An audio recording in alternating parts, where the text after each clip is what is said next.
मेरे बच्चों, मैं हूं गुरु नितेश और जैसा कि आपको पता है कि एस्टेट 2024 माध्यमिक शिक्षक पात्रता परीक्षा 2024 का आज एडवर्टाइजमेंट आ गया और आज से फॉर्म भरना शुरू कर दिया जाएगा। आज हम लोग इसी एस्टेट के बारे में सभी बातों को जानेंगे और सभी पहलुओं को समझेंगे कि आखिर वैसे कौन से लोग हैं जो एस्टेट का फॉर्म फिल कर सकते हैं, किस किस सब्जेक्ट में इस बार एस्टेट का फॉर्म भरा जाएगा और कितना फी लगेगा, इसके लिए कितना मैक्सिमम या मिनिमम उम्र है, इसमें कैसे प्रश्न पूछे जाते हैं और इसका जो नंबर है वो कैसे लाया जा सकता है। इन सभी विषयों पर आज के वीडियो में हम लोग बात करेंगे। आज हम लोग बात करते हैं कि माध्यमिक शिक्षक पात्रता परीक्षा 2024, जिसको हम लोग एस्टेट 2024 भी बोलते हैं, इसका परीक्षा का जो स्वरूप होता है वह कुछ इस तरह का है कि इसमें आपको सभी प्रश्न वस्तुनिष्ठ नेचर के पूछे जाते हैं। प्रत्येक प्रश्न के लिए 1 नंबर होता है और निगेटिव मार्किंग नहीं होता है।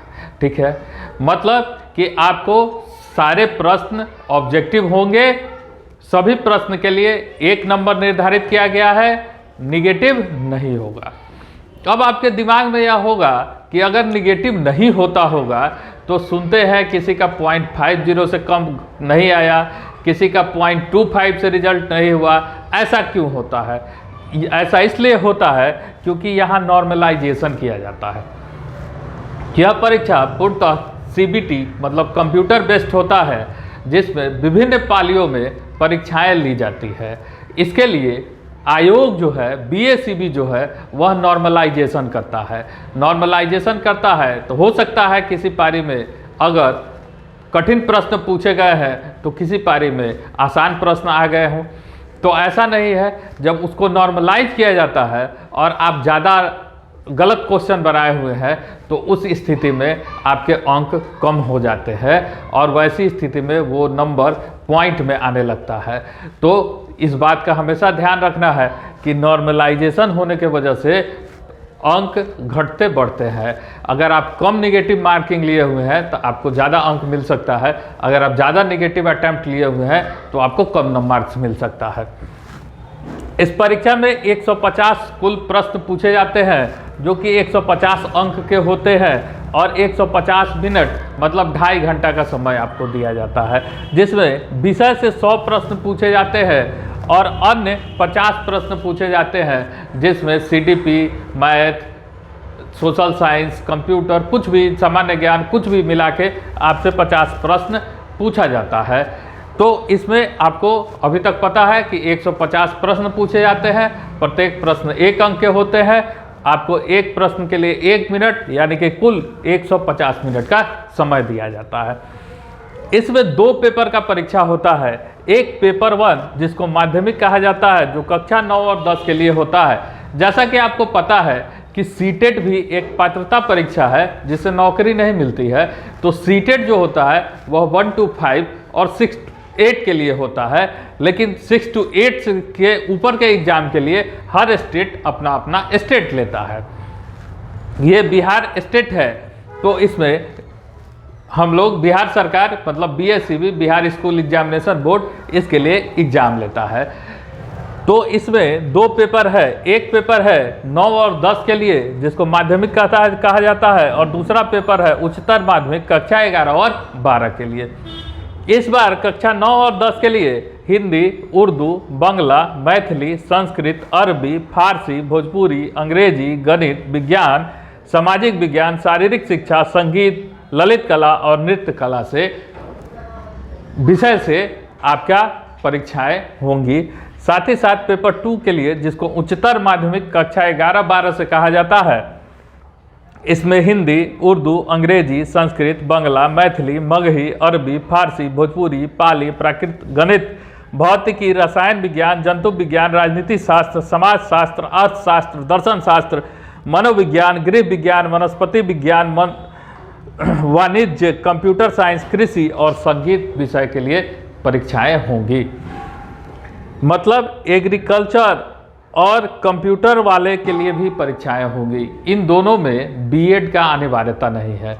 कंप्यूटर वाले हमेशा कंफ्यूज रहते हैं, जो एक यक्ष प्रश्न बना हुआ है कि कंप्यूटर वाले लोग कैसे जाएंगे, तो उसमें स्पष्ट एडवर्टाइजमेंट में लिखा हुआ है कि जो लोग बीटेक किए हुए हैं वो लोग कंप्यूटर के लिए एलिजिबल है, जो लोग बीसीए किए हुए हैं वो लोग कंप्यूटर के लिए एलिजिबल है, जो लोग एमसीए किए हुए हैं वो लोग कंप्यूटर के लिए एलिजिबल है। लेकिन सब में एक छोटा छोटा क्लॉज है। अगर एमसीए आप किए हुए हैं तो आपको किसी तरह का कोई बीएड करने की आवश्यकता नहीं है, लेकिन अगर आप बीसीए किए हुए हैं तो आपको किसी भी सब्जेक्ट से मास्टर्स डिग्री होना चाहिए। आपके पास मास्टर्स डिग्री होगा तभी आप उसके लिए एलिजिबल होंगे।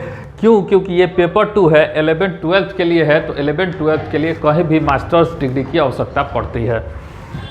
उसी तरह से एग्रीकल्चर के लिए आप अगर बीएससी एग्रीकल्चर है और उसके बाद एमएससी हैं तो आपको ज़रूर से ज़रूर कृषि वाले में आप भर सकते हैं। तो ये बहुत सारा कन्फ्यूजन है जिसको हमेशा आपके पास बना रहता है। साथ ही साथ विषय समूह में भी बहुत लोग कंफ्यूज रहते हैं। विषय समूह में भी कंफ्यूज नहीं होना है। आप एडवर्टाइजमेंट को बहुत अच्छे तरह से पढ़ लें और उसके बाद ही उसको भरें। पिछली बार भी बहुत सारे छात्र इस चीज़ की गलती कर चुके हैं। वाले में विषय अलग होता है और वहीं साइंस वाले का विषय अलग हो जाता है, गणित वाले का विषय अलग होता है और साइंस वाले का विषय अलग हो जाता है। तो इसमें हमेशा लोग कंफ्यूज होते हैं। आयोग बार बार आपको कह रहा है कि सभी चीज़ों को एकदम स्पष्ट समझने के बाद ही फॉर्म को भरे और स्पष्ट समझ में आ जाए तभी उस चीज़ को भरे। वह स्पष्ट कहता है कि जब तक आपका डेट है तब तक आप उसको 2 बार 3 बार रीचेक करें। आपके पास एडिट का ऑप्शन है और आप उसको रीचेक करने के बाद ही उस फॉर्म को फिल करें। आगे हम लोग बढ़ते हैं। अगर उम्र सीमा की बात की जाए तो उम्र सीमा 1/8/2024 तक न्यूनतम 21 वर्ष है। अधिकतम जनरल मेल के लिए है ना, जिसमें बाहरी भी भर सकते हैं, उनके लिए 37 वर्ष है और जनरल फीमेल के लिए है वह है 40 वर्ष। पिछड़ा वर्ग के लिए 40 वर्ष है, अति पिछड़ा वर्ग के लिए 40 वर्ष है और एससी और एसटी कैटेगरी में आने वाले लोगों के लिए 42 वर्ष है। कितने नंबर पे पास होंगे यह एक सवाल है।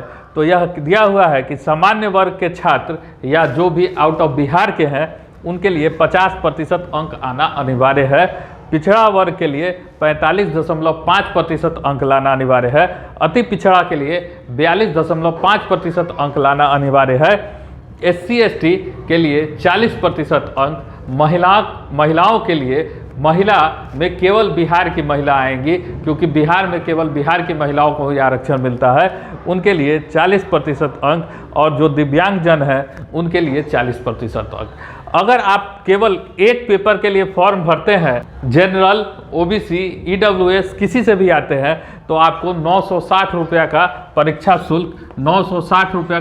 शुल्क देना है। और अगर दोनों पेपर के लिए आप भरते हैं तो आपको 1440 रुपये का परीक्षा शुल्क देना है।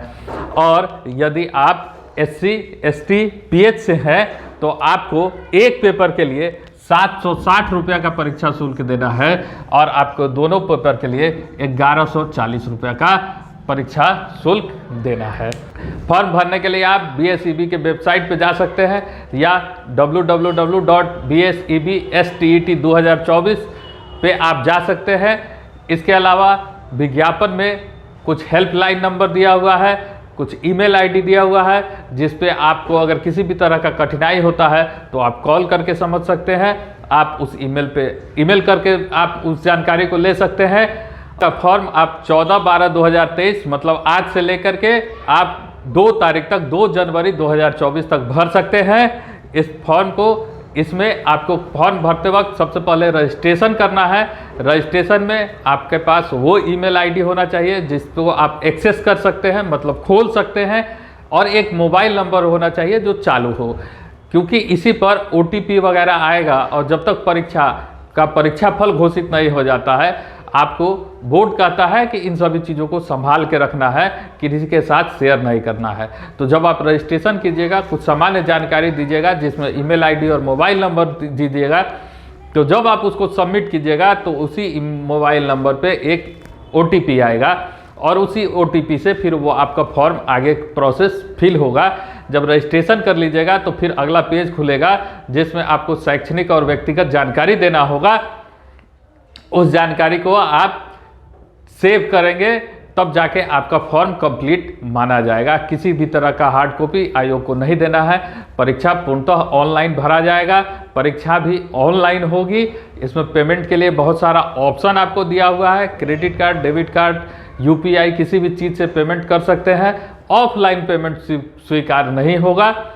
तो ये सारी जानकारी जो कि अभी तक निकल के आ रही है, तो इसमें परीक्षा फॉर्म भरने के बाद कुछ दस्तावेज आपको अपलोड करना होगा, जैसे कि मैट्रिक का अंक पत्र, मूल प्रमाण पत्र, इंटर का अंक पत्र, मूल प्रमाण पत्र, कि जिस विषय से आप ग्रेजुएट हुए हैं उसका अंक पत्र और मूल प्रमाण पत्र, जिस विषय से आप स्नातकोत्तर हैं, MA हैं, उस विषय का मूल अंक पत्र और मूल प्रमाण पत्र, तथा जो B.Ed आप किए हुए हैं उसका मूल पत्र और अंक पत्र।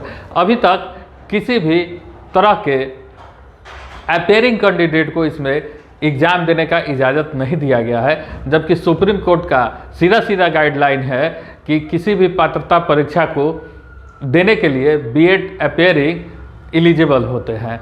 तो इस परीक्षा में मुख्यतः B.Ed वाले छात्र ही शामिल होते हैं, D.LED वाले छात्र इसमें शामिल नहीं होते हैं। तो यह विशुद्ध रूप से B.Ed के लिए आया है।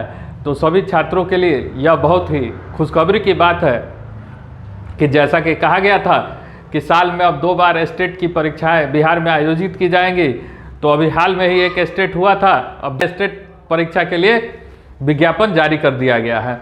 BPSC ट्री का जो 3.0 होगा, मतलब तीसरा सेशन होगा, उसकी भी तैयारियां बहुत जोरों शोरों से है। हाल ही में आप के पाठक जी का एक वीडियो देखे होइएगा जिसमें वो परीक्षाओं को समय से पहले कराने के लिए, वार्षिक परीक्षाओं को B.Ed और D.LED वाले के वार्षिक परीक्षाओं को थोड़ा समय से पहले कराने की बात करते हुए देखे गए थे, जिसमें अगस्त में BPSC ट्री 3.0 होने की पूरी संभावना है। अपनी पूरी मेहनत से तैयारी में लग जाए, और अभी भी अगर आप चूक गए हैं तो इस बार किसी भी तरह से चूक होने की संभावना ना हो, इस स्तर की तैयारी करें। फिर हम लोग किसी अगले वीडियो में किसी और विषय पर बात करेंगे। धन्यवाद।